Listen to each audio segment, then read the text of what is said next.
সাকিবিয়ান সাহেব বক্ত এই নামে আমি কারো পরিচিত না। সত্য কথা বলার জন্য কিন্তু একটা সৎ সাহস লাগে। পাসওয়ার্ড ছবির সময় সিনেমা হল ছিল প্রায় 300 কাছাকাছি হল ছিল। সাকিবের সবকিছু মিলা ওইখান থেকে কিন্তু যাত্রা স্টার্ট। আমি 160টা হলে রিলিজ করছি একসাথে। সিনেমার গেট খুলে মানুষ নিয়ে গেছে। ভালোবাসলে গড়বাঁধা জানার ছবি এমন কোনো হল নাই যে 2 মাস 2.5 মাস না চলছে। যারা মূল বেশি ইনভেস্ট যারা করছে তারাই ভেঙে গেল গা, বরবাদ পুরো ভাইঙ্গা ফেলাইছে। একটা কথা একটু উদ্ধার করতে হবে যে সাকিবিয়ান সাহেব বক্ত এইটা এই নামে আমি কারো পরিচিত না।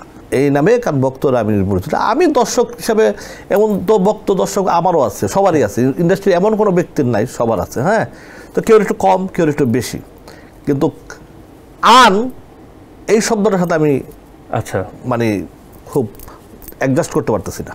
আচ্ছা, তো এটা আমার মনে হয় আপনার মন্তব্যটা আসলে কি সঠিক যে সিনেমাটা টাকা উঠাতে ব্যর্থ, বা এভাবে টাকা আসলে ওঠে কি ওঠে না? অ্যাকচুয়ালি আমি বলি, হ্যাঁ, সত্য কথা কিন্তু সবাই বলতে পারে না।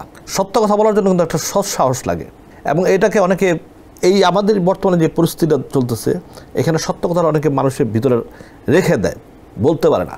আর না বলতে পারলেই দেখা যায় সত্যকে অনেক মিশাকে অনেক সত্য হয়ে যায়, সত্যকে অনেক মিথ্যা হয়ে যায়। এই ধরনের আমি এই ব্যবসার সাথে তো প্রায় 15 বছর যাবত জড়িত। আমার তো প্রতি ঈদের ছবি রিলিজ ছিল। আমি আপনাকে একটা ছবির উদাহরণ দিই। ছবির নাম পাসওয়ার্ড। আমার 14 বড় ভাই মালিক আফসারি ভাই ছবিটা বানাইছে, পাসওয়ার্ড ছবি। পাসওয়ার্ড ছবির সময় সিনেমা হল ছিল প্রায় 300 কাছাকাছি হল ছিল। 300 কাছাকাছি হল ছিল। সেই পাসওয়ার্ড ছবি যদি মনে করেন যে পাসওয়ার্ড ছবির যে সাকিবের লুক বা সাকিবের সব কিছু মিলা ওইখান থেকে কিন্তু যাত্রা স্টার্ট। পাসওয়ার্ড থেকেই মানুষ কিন্তু তাকে যে লুপে নিছে, পাসওয়ার্ড থেকে কিন্তু নিছে। সেই পাসওয়ার্ডে আমি 160টা হলে রিলিজ করছি একসাথে। এই রেকর্ড কিন্তু এখন পর্যন্ত কেউ ভাঙতে পারে নাই। এর আগে আরেকটা রেকর্ড ছিল আমার শুটার, 165টা সিনেমা হল। তো হল যখন ছিল এই 2টা রেকর্ড কিন্তু এখন পর্যন্ত আমার কেউ ভাঙতে পারে নাই। পাসওয়ার্ডের সময় আমরা দেখছি, পাসওয়ার্ড না, আবার আরেকটা ছবি ছিল ভালোবাসলেই গড়বাঁধা যায় না।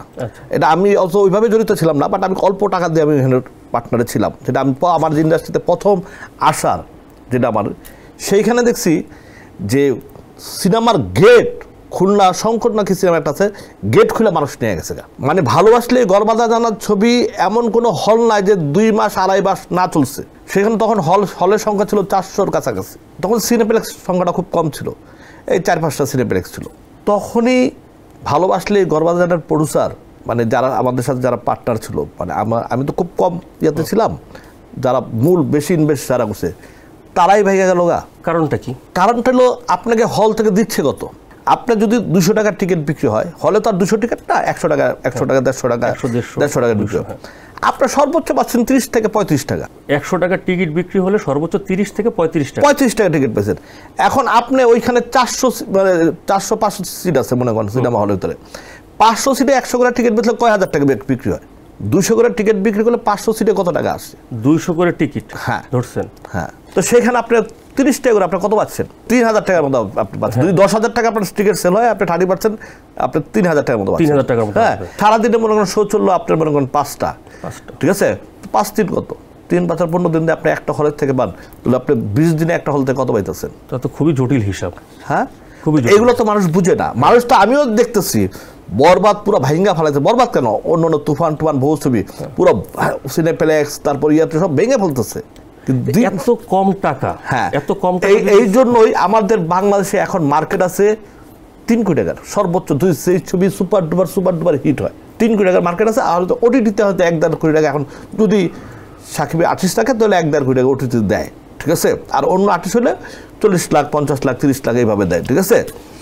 এইগুলো দিয়ে একটা মানুষ কত টাকা উঠাইতে পারে? এটা একদম নর্মালি, ঠিক আছে?